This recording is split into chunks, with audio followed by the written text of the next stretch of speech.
we'll be getting right along here. Thanks to everyone who's joining us. To launch our session, please welcome Matt Kaplan. Thank you very much, April, of Swaim Strategies, the people who've been making sure that everything has been going so smoothly over the last, day and a half now so far. And I'm sure that's going to continue. Hi, everyone. Some of you may have seen me in another session. Some of you may be listeners to Planetary Radio. I host and produce that show for the Planetary Society, public radio and podcast. And I'm thrilled that it gives me the opportunity on a weekly basis to talk to people like the great guests that you also see on your screen right now. I mean, yes, most of the time I talk to scientists and engineers and people like that, but I'll tell you a secret. It's a special joy to be able to talk to the people who do this other kind of stuff and fascinate and inspire us with the books that they write. So let me tell you a little bit about them, or really I'll start with myself. I discovered science fiction with Robert Heinlein back when I was, 12 or 13. A friend of mine told me about him. One of his first books that I ever read was called Red Planet. Later, there would be Stranger in a Strange Land, which isn't really so much set on Mars. I think it is in the beginning, if I remember correctly. When I finally discovered a few other authors that put stories and humans on Mars, I read Edgar Rice Burroughs, John Carter, Isaac Asimov, Arthur C. Clarke, and, of course, Ray Bradbury. Then, nearly 30 years ago, came Kim Stanley Robinson's trilogy, Red Mars, Green Mars, Blue Mars. Like no other books before them, they made me imagine what it might be like for we humans to live and work and die and build a civilization on the Red Planet. And then there was this upstart named Andy Weir who came along more recently and told the tale of one particularly resourceful human who survives a Red Planet adventure for a few years. I don't think we're ever going to see the end of great fiction based on Mars. And the creator of that trilogy that I mentioned is here with us today, Kim Stanley Robinson, American novelist. Stan, you and I discovered, have been Californians for the same number of years, although I think you have a couple of years overall over me. Like Andy Weir and many other science fiction writers, you're a member of what I call the UC San Diego Science Fiction Mafia, because there has been this incredible output of terrific science fiction writers that have come out of that school, as have my daughters, Go Tritons. He is the author of more than 20 novels, and I have loved every one of them that I have read. A few of the others that are not necessarily Mars-based might come up. I don't know how many novellas and short stories. Like many of his fans, like I said, I started with Red Mars, Green Mars, Blue Mars. Or do you mind when people say RGB Mars, Stan? Well, I won't mind. I've never heard that before. Oh, I got it from Andy Weir. Well, let's see. Is there another? Isn't that our wonderful Ruth Bader Ginsburg? No. Oh, it is. No, Well, it's backwards. Oh, you're right. Yeah, RGB. Yeah. Oh, well. Oh, well. Actually, many people often talk about Red Mars, Blue Mars, Green Mars, and so maybe I can fit it in. Still good. Good company to be in, though. It's all good. It tells. I will just summarize it here. You can add to this if you like later. It is an epic tale of the first 100 Mars colonists and the challenges they face on a new and hostile world. They discover that they brought some of the most serious of these challenges along with them from Earth. I've said it before, Stan. Welcome. It's good to see you again. Thank you, Matt. It's good to be back with you again. I always enjoy it. And as you know, I am a big fan and supporter of the Planetary Society. And in fact, I was at the Planetary Society's grand meeting. I think it might have been 96 at Pasadena Convention Center, JPL, and the lander that disappeared. So, and boy, I never saw a sadder set of scientists in my life, but that was one of the low points. But there have been many high points, and I really enjoy the Planetary Society events I've been at through the years. Thank you, Stan. I'm going to bring up another of those events that you attended that we put on at our old home just off of where the Rose Parade goes on on Colorado Boulevard in Pasadena. You know the one I'm talking about. Yeah. It's going to come up. But Good. let me introduce to everybody to our other guest, and that's Mark Hartzman, who is actually featured on this week's Planetary Radio episode. ABC News called author Mark Hartzman one of America's leading connoisseurs of the bizarre, which makes sense for a guy who has written books about Oliver Cromwell's head and 101 weird things that he found on eBay. You can check out his website, weirdhistorian.com. There is a whole lot in his new book that can definitely be described as bizarre, especially if you read about how Mars was thought about and written about in the late 19th and early 20th centuries. The title is The Big Book of Mars. There it is. It's a big book and it's about Mars, and it is absolutely delightful. As I told you, Mark, if I was going to write a book about Mars, this would have been it, except that you did it so much better than I would have been able to. Let me see if I can. You're welcome. Let me see if I can find my place here. The full title is The Big Book of Mars, From Ancient Egypt to the Martian, a deep space dive into our obsession with the red planet. And the book also contains lots of great Mars science and speculation on humanity's future there from several great scientists, most of whom have also been guests on Planetary Radio. But it was the popular culture angle, Mark, which really made it so much fun for me. And of course, you have a whole chapter dedicated to Mars in fiction, and we will get to that soon as well. Thanks for being part of this, Mark. Well, happy to do it. Thanks for having me. So Andy Weir, Stan, couldn't be with us today, but he still wanted to be part of PlanetFest. So he and I recorded a conversation just a couple of days ago. And all of you can see the entire conversation. It's in the Whova video gallery, which is in that menu on the left side of your screen if you're watching us in Whova right now. I highly recommend watching it. It's a good way to spend another 40 or so minutes. But I did want to give people a taste of it. And so I'm going to try and do something now. And you know how fraught with error it is to share your screen in something like Zoom. But I'm going to give this a shot. And I'm going to try and share this little clip that's from an early part of my conversation with Andy, because I think it'll be have some relevance to the conversation that we're about to have. Here goes. Let's talk about The Martian. Okay. Something that made a whole lot more people interested in Mars. And I don't know, I hope NASA has sent you that big check. They should have. Well, I mean, Random House sent me that big check, so I'm doing fine. Don't worry about it. That's good. Yeah, I wouldn't hold my breath for the NASA one. All right, so I'm going to read this because it's a loaded question. How does it feel to have written Martian science fiction that has earned its place next to Edgar Rice Burroughs, Ray Bradbury, Robert Heinlein, and Kim Stanley Robinson? Oh, wow. That is high praise indeed. And certainly an incredible body of authors to be, considered alongside. It feels great. And of course, I think every writer gets this, me especially, just imposter syndrome. Like, what am I doing here? So, you earned it. I mean, thank you. I use that term earned because I and the millions of readers, to say nothing of the tens of millions who saw the movie, you're in that pantheon. Thank you so much. Yeah, I just, it feels great. I feel like I won the lottery, basically. I just kind of bungled into success and still don't know what I did right. So feels good. So, Stan, you and Andy write very different kinds of fiction, I think. But you both chose to put this story on Mars. And of course, your characters have somewhat different experiences as well.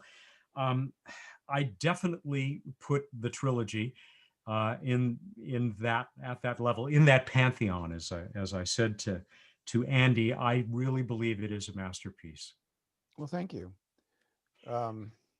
It's still my most famous book by a good long margin, and that's always been a pleasure. I I kept I filled a calendar, just an ordinary calendar, so there wasn't much room in the time when I was writing it. So for this, I looked back to 30 years ago, this day, 1991. I wrote down that I was beginning chapter 6 of Red Mars, and I noted that it was going to be a hard one, which indeed it was. So 30 years, and it's still chugging along. Do I remember correctly that you like to think of this trilogy really more as one long novel with 3 parts? It was published in 3 parts. Yes, there's no structural breaks between the three. It's um, a triple decker, and like the Victorian novels, I often mention that George Eliot's Middlemarch was first published in 8 volumes, and all of Dickens's novels were published as trilogies, and we now just package them together. The French have put Red, Green, and Blue Mars together into a single volume, Hmm. and it's printed on Bible paper, to make sure that the spine isn't thicker than the height of it. That's a happy thing for me to see, although I wouldn't want to see it in English really, because it would be too much of a brick. It would be cubical or worse. But yeah, you can tell when you read it. It's just one novel.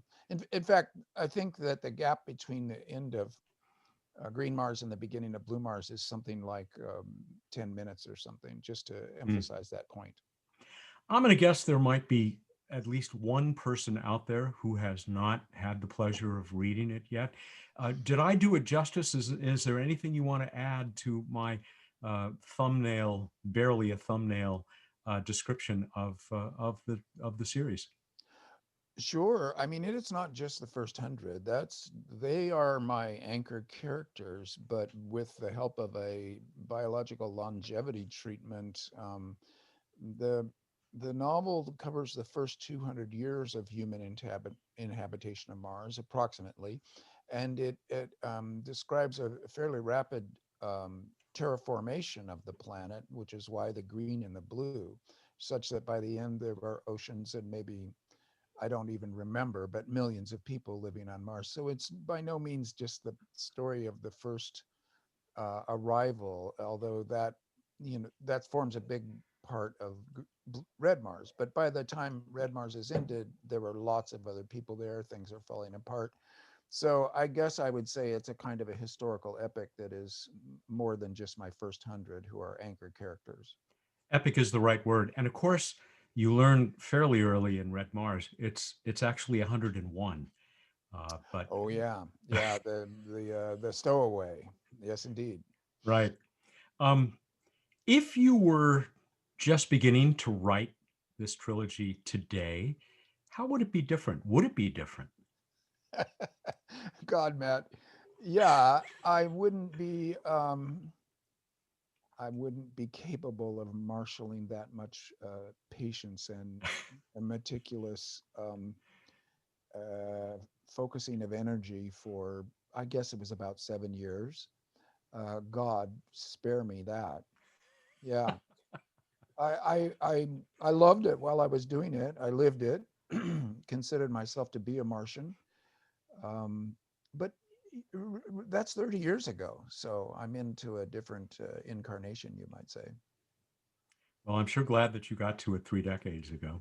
Yeah, Um, I should add, Matt, that actually there we have learned things about Mars since that it is deeply problematized, hmm. the idea of living on the Martian surface and terraforming it. And I'm glad that the scientific community did not know those things when I started, because it allowed me to write the story that I did. I remember Ray Bradbury once saying that somebody pointed out something that he said in I don't know if it was Martian Chronicles or someplace, a story he had written, and they said, "Well, yeah, turns out that's not true." And Ray said something like, "So what could I do? I punched him in the nose."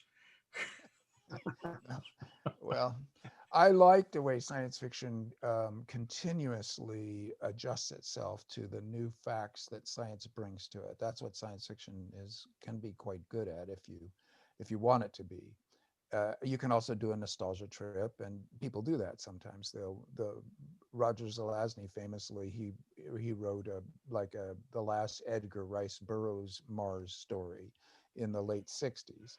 And there are people still writing about Mars as if it were the Percival Lowell Mars, just for the fun of it, which is a great idea. I have no complaint with that. But it's also possible to keep up with the current best information that's been given to us by the scientific community. And that allows for some news stories, which is really what happened. You know, in the early 90s, I was dealing with the Viking data, and it took that much time from 76 to the late 80s to actually assimilate what we were being told about Mars to be able to construct that story. It couldn't have been written before Viking. And in fact, it could only be written after Viking, because by the time you get to the early 21st century, then you've got a different Mars, and you would have to write a different story if you were going to do it today. And that's kind of what Andy was doing in The Martian.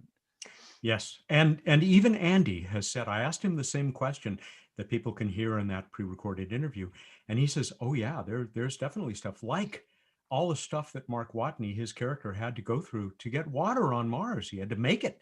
And now we know there's water almost everywhere. If you dig down a couple of meters on Mars, it just keeps pouring in. Fortunately, those scientific details don't hurt either of your the attempts that you guys have made to tell stories. Speaking of stories, some of the other ones you've written, you know, in your novel Aurora, you built what I think is a pretty strong case against our ability to ever reach the stars, at least without something, you know, like warp drive. In other books, though, like 2312 and Galileo's Dream, you depict humanity as having occupied every nook and cranny. I mean, every conceivable environment within our own solar neighborhood, including cities on Mars, and or even within Io, for goodness sake. Do you believe that humankind may actually someday do these things? And where do you expect Mars to fit into this new diaspora? I think of the solar system as our neighborhood. I think we can set up scientific stations on many bodies in the solar system. I think it's not the task for our generation or even our century, but it's not physically impossible. Getting to the stars, I think, is physically impossible. You mentioned warp drive. That's like saying wave your hands, or if you have a fantasy device that is never going to happen, then you could go to the stars. But barring that, they are too far away. And that's a different argument. But the solar system is all within reach. It would be good to have much faster rockets than we have now to get to the outer planets. But Mars is within reach, as we know, and now what I want to suggest is the analogy is Antarctica, that we could have scientific stations like at the South Pole, like at McMurdo. They won't be perhaps inhabited or terraformed on a permanent basis by people who become Martians or Jovians, and not for a very long time, but the scientific station model where people go there, do some work, and come back to Earth for their own health's sake, by the way, because these places they're all in the death zone, which starts at about 26,000 feet above sea level and then extends outward forever. So when you're out there, you're in a process of dying that you put off, and it'd be best to get back down below the death zone. So, but the scientific station model is extremely exciting in and of itself. For those of us who are fans of the solar system, like the Planetary Society is a leading agency for fans of the solar system. Thank you for that. You know, it only just occurred to me now to bring up, and Mark, if you have seen it or enjoyed it, you are welcome to get in on this as well. I think of the book series, The Expanse, now the television series that was picked up a couple of seasons ago by Amazon Prime, which is another vision of humans spreading out across the solar system. And like in your trilogy, Stan, bringing a lot of our old human behaviors, good, bad, and otherwise, along with them. The same prejudices, the same oppressions. I don't know if you're familiar with it, but I mean, it is another vision of humans expanding across the solar system. Are you familiar with it? I am not. Let's have Mark tell us about it.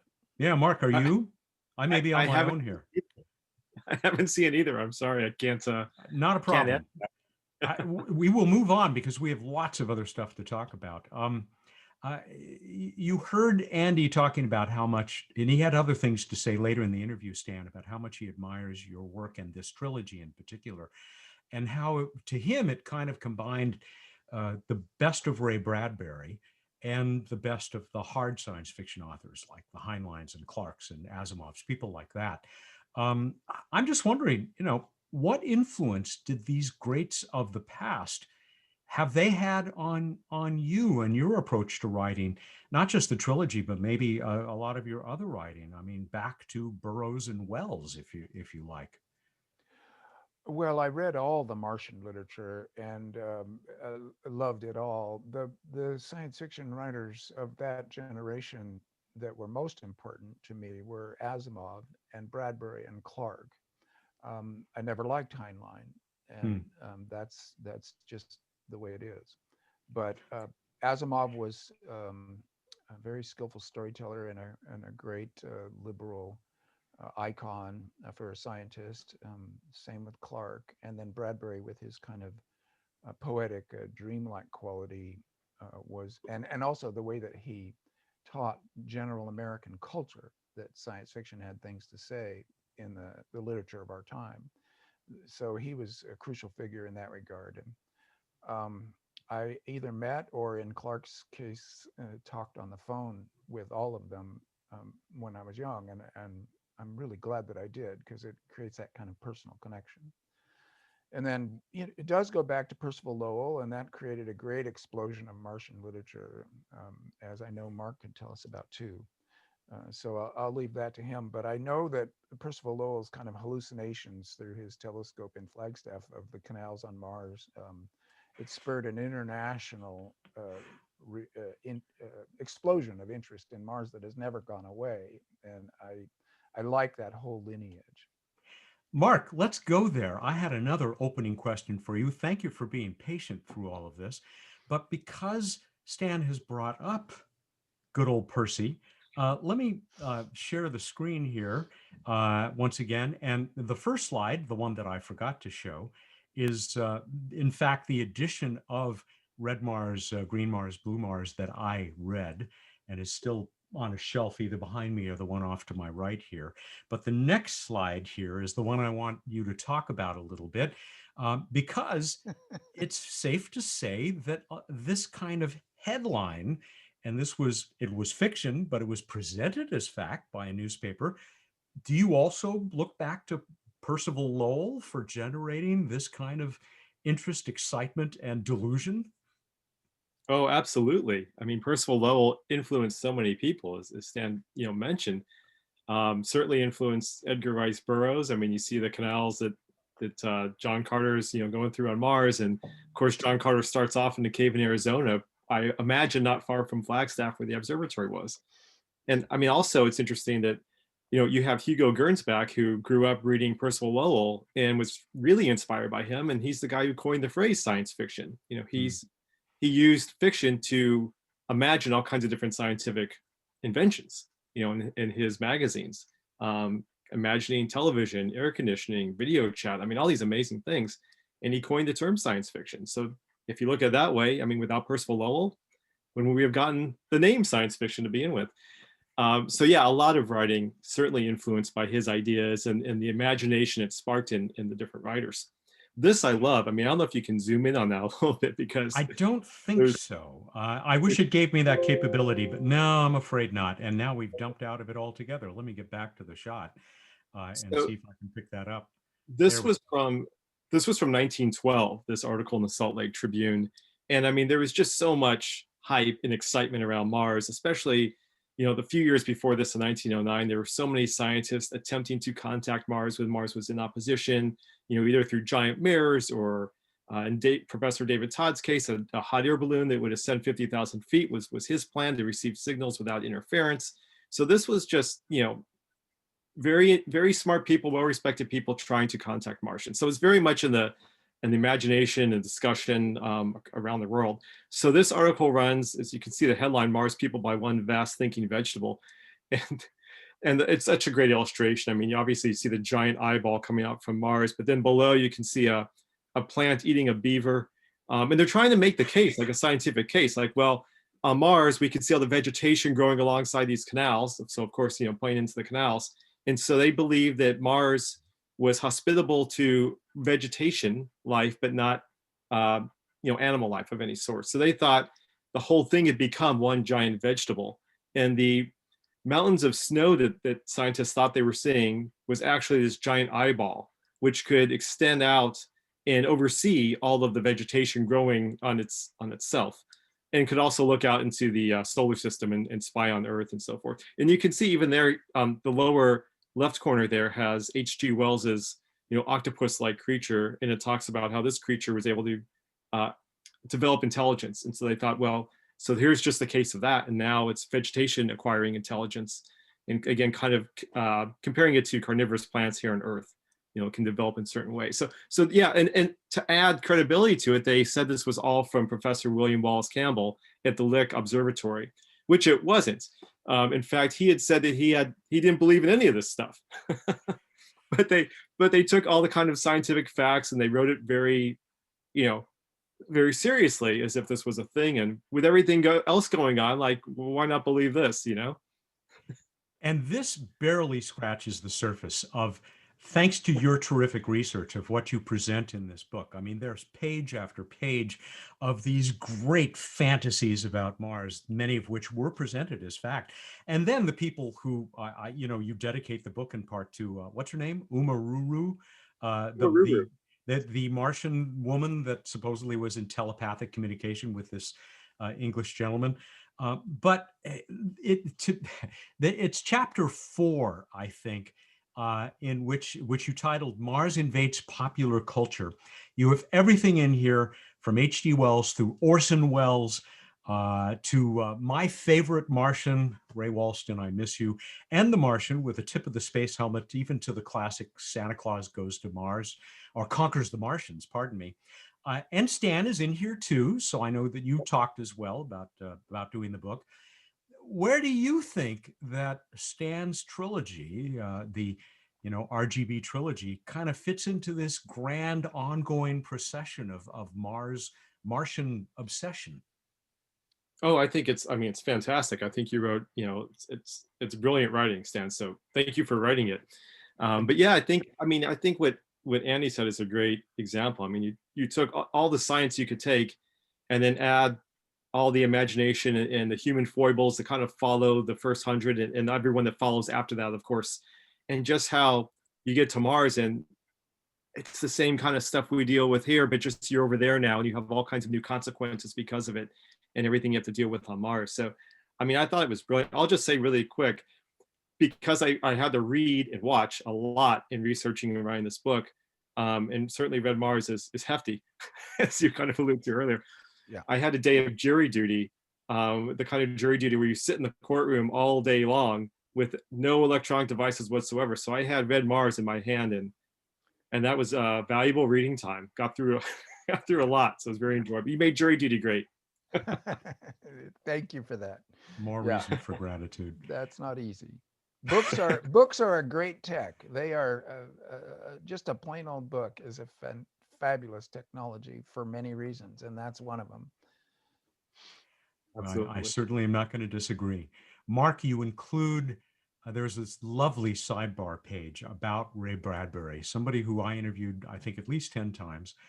And we even threw a big Mars-related birthday party for Ray once at the old headquarters of the Planetary Society. So Stan, we're now back to that story, that other event that you attended. And you told me at that meeting, it's an anecdote that I have repeated many times to other people, and it's about how you literally internalized Mars. Oh, yes. Well, that was a beautiful evening. It was Bradbury's birthday, and Nicole, Lieutenant Uhuru was there, and Angie Dickinson, and Ray was in great spirits, as you could imagine, with these fabulous people around him celebrating his birthday. And afterwards, a whole troop of us, not including Bradbury, drove in a caravan up to the top of Mount Wilson, is it? Yes, yes. outrageously like a movie set from the 19th century.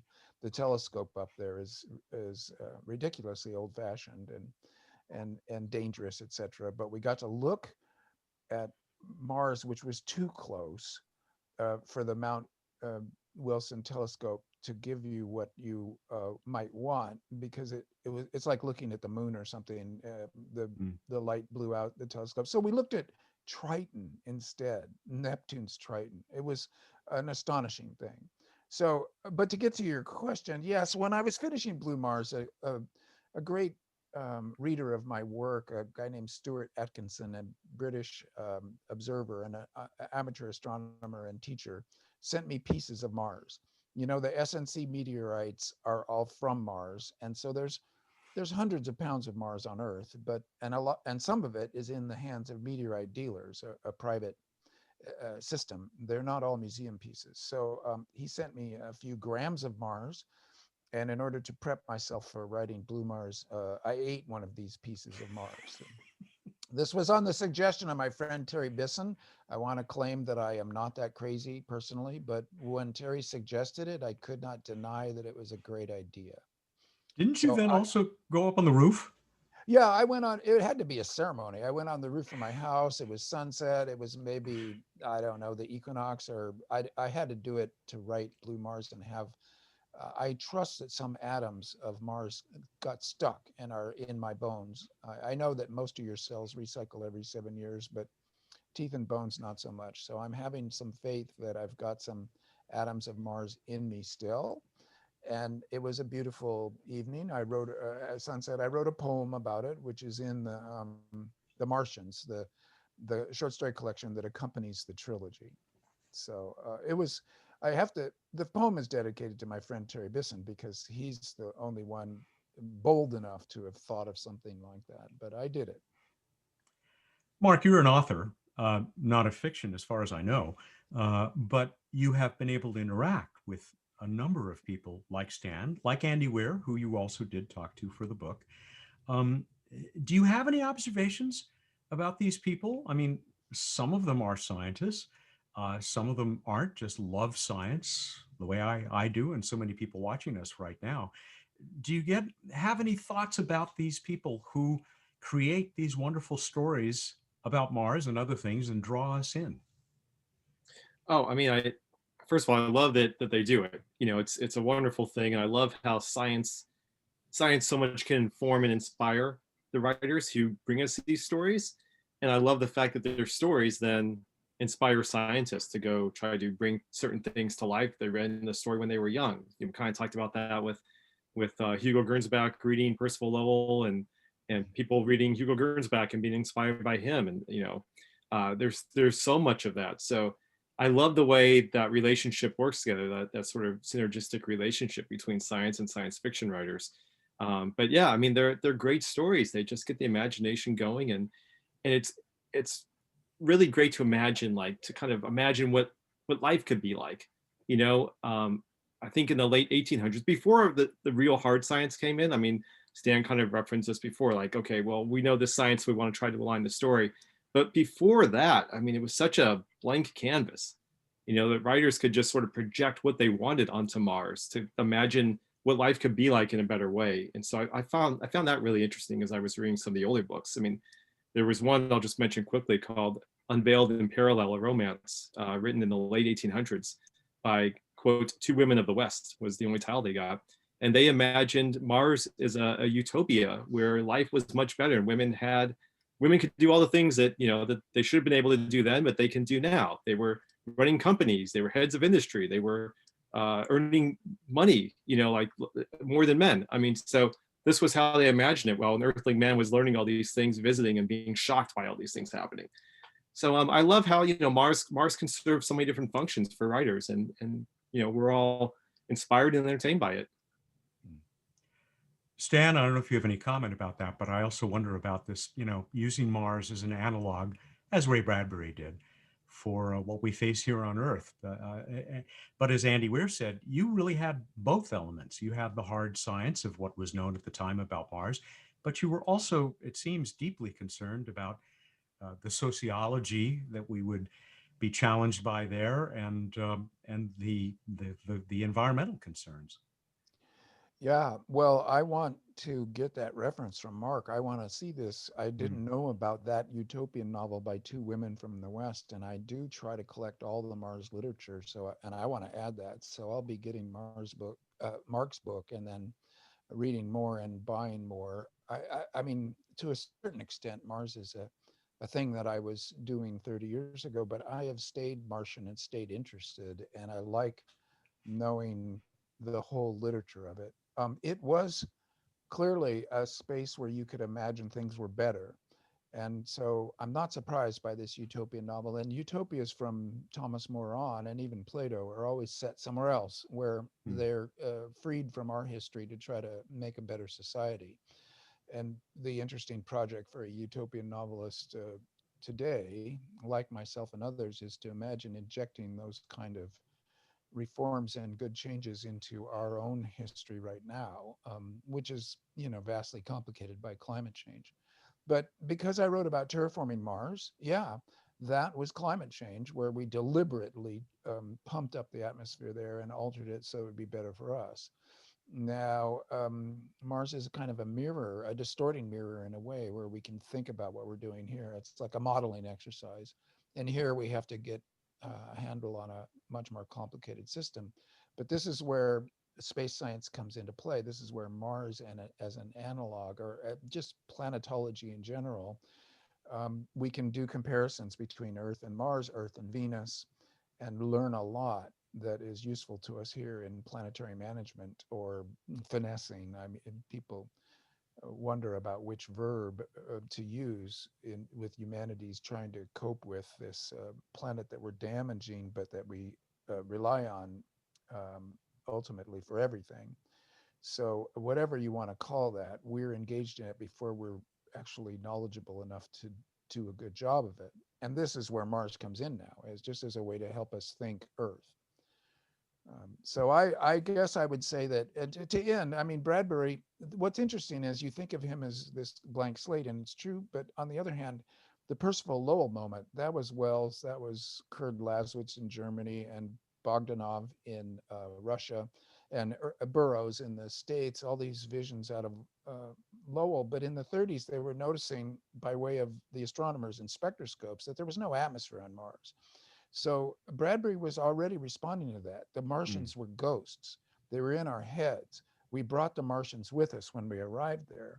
And even the canals, there's a terraforming story in Bradbury's Martian Chronicles, where we pump up with a kind of Johnny Appleseed moment. So Bradbury was responding to what they call the dry Mars moment, where we thought it was just a dry thing, like Clarke's The Sand of Mars. So the science fiction writers were responding to the Mars they had in their time.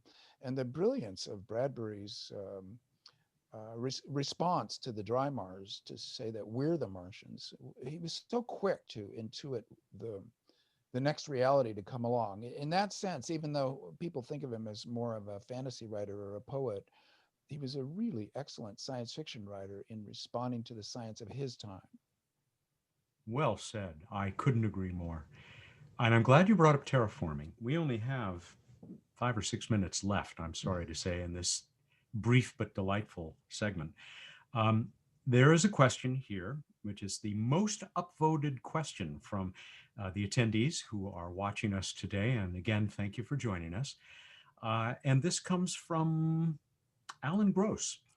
Mr. Robinson, in your Mars books, you gave both sides of the argument concerning terraforming Mars. Assuming we could do it, would you favor it?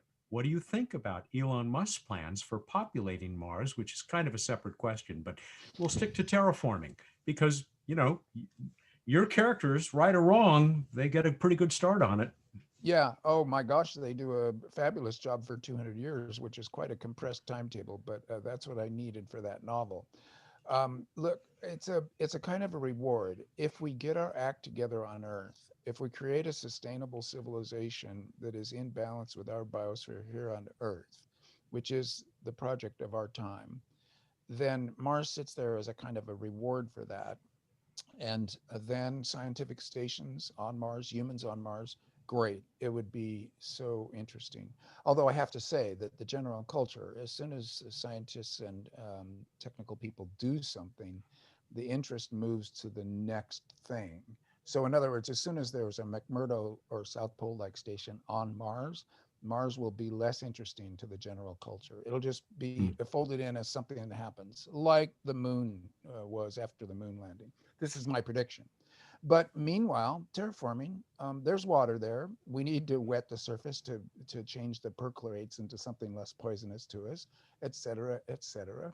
What if it turns out to be a 10,000-year project? Well, great. We need a 10,000-year project. So there's no problem with that because most of us are not going to be living there and in shirt sleeves walking around. Maybe people will be someday. I think that if we have a sustainable civilization on Earth, it's still a great project for humanity to pursue. It's just very long term and only as a reward. Here's another one that's been upvoted. Unless, I'm sorry, Mark, did you raise your hand? Did you want to get in on that? If not, we can. Well, we should probably go to other questions, but I tend to Please. agree that it seems like an outpost is a pretty good likelihood sometime in the near future, which is great. One that I talked to various people about terraforming, which is an interesting question. In fact, I have a couple quotes from Sans Red Mars with the characters debating the pros and cons and whether it's the proper thing to do because of such a great quote. But I tend to think, if it is thousands of years project, is it one of those things? And this was something Pascal Lee talked to me about, which I thought was really interesting. If we could do Mars even scientist at JPL, who also has contributed to some science fiction, I think. Yeah. If it may be scientifically possible, but then can we organize ourselves as humans to get it done? Can the politics allow for it? Can we continue funding projects to pursue it from generation to generation? And that's a big question. In his mind, that would probably make it impossible. I'm glad you jumped in. Let's try and squeeze one more question in here. And I haven't even pre-read this, but it has 2 votes. Are there, and this is from Andrew Edwards, are there any Mars tropes or themes that you could rework or remove? Does a future Mars settlement always have to rebel against Earth? Is the relationship between Earth and Mars doomed to be antagonistic? Well, it turns out to be a great question. Stan, is the American Revolution model the one that we are always going to see as humans move somewhere distant and remote? No, no, I don't think so. And really, even in Red Mars, my character Frank is wandering the planet warning people that the analogy to the American Revolution is completely wrong, a kind of a Heinleinian mistake. And Moon is a harsh mistress, yeah. I think he says a historical analogy is the refuge of people who don't understand the current situation. And history never repeats, and Mars is not like the New World. That analogy is weak. The Antarctic one is way better. A scientific station on a place where you cannot survive without the technology, and you can't just go there in your little ship and take your covered wagon across and shoot the buffalo and live off the land. It doesn't compute. Now, if there ever are indigenous Martians, I feel like they're going to consider themselves automatically to be independent of earthly political supervision. But if it's done in a intelligent way, then the revolution won't be necessary. It will just be that there will be a separate civilization by the nature of the distance between the 2 places. But here we're talking thousands of years in the future. And I think that to a certain extent, that's fun, but possibly not useful given the situation that we're in right now here on Earth. It's when you are in a planetary crisis where your own civilization might cause a mass extinction event and wreck your civilization, really conversations about how cool it would be to be living somewhere else, these are not the right conversations to be having. And even the Planetary Society has to keep its focus, which it does very well, on space science as an earth science. That's how Carl Sagan began it with Bruce Murray and with Lou Friedman. And that's how it stayed ever since. And the kind of celebratory aspect of it, that the other planets are real and that they're great spaces for the human imagination. That's all true. But meanwhile, we got to get through the crisis on this planet, or else the whole rest of the planetary society and everything else just goes poof. Yeah. So we got to keep our eyes on the prize. Something you have written about extensively in books that followed the Mars trilogy. I recommend the entire Kim Stanley Robinson library. As I said, I've loved everything that I've read. Sadly, we are out of time. In fact, we're over time. So we will get out of here. I'll just leave you with this. Stan, what should people be reading right now that has come out of your head? Oh gosh, my latest book is called The Ministry for the Future. And it is indeed about the next 30 years of trying to cope with the situation that we're in now. So that means that it is a baggy monster mess of a book. But it's out there. All right. Mark, there it is again. The Big Book of Mars, richly illustrated. I highly recommend it. Once again, it is great fun. And as I said up front, it also has the real science in it and that discussion of terraforming that you just mentioned. But I have to say it's the popular culture angle that really made it take off for me.